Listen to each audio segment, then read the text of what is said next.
Hello everyone, introduce myself. My name is Cindy Kartika Putri, NPM 234111021, Class Management 23C. In this video, I will explain tax collection, including its definition, objectives, legal basis, and the stages of tax collection. First, let's start with the definition of tax collection.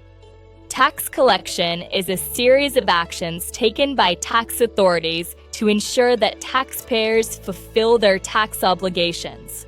These actions are carried out when taxpayers fail to pay their tax debts within the specified deadline.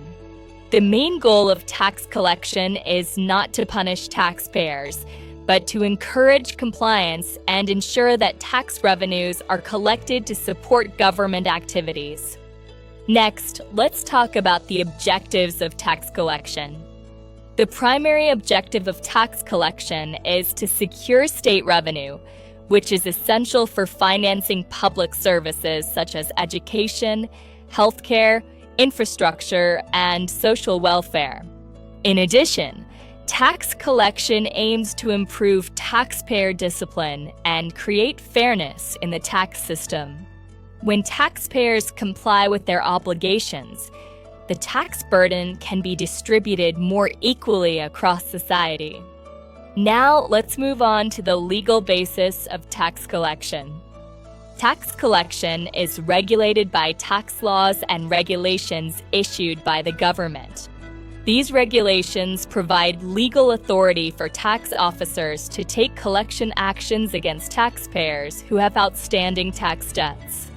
The legal framework also ensures that tax collection is conducted in a fair, transparent, and accountable manner, protecting both the rights of the government and taxpayers. After understanding the definition and objectives, let's discuss the stages of tax collection. The first stage is administrative collection. This stage begins when a taxpayer does not pay their tax debt by the due date. The tax authority will issue a reminder or warning letter, informing the taxpayer about the outstanding amount and requesting immediate payment. At this stage, taxpayers are still given the opportunity to settle their tax debts voluntarily. If the taxpayer still does not pay, the process continues to the second stage, which is the issuance of a force letter, also known as a collection letter. This letter has legal force and serves as a formal demand for payment. Once the force letter is issued, the taxpayer is given a limited time to pay their tax debt. The third stage is active tax collection.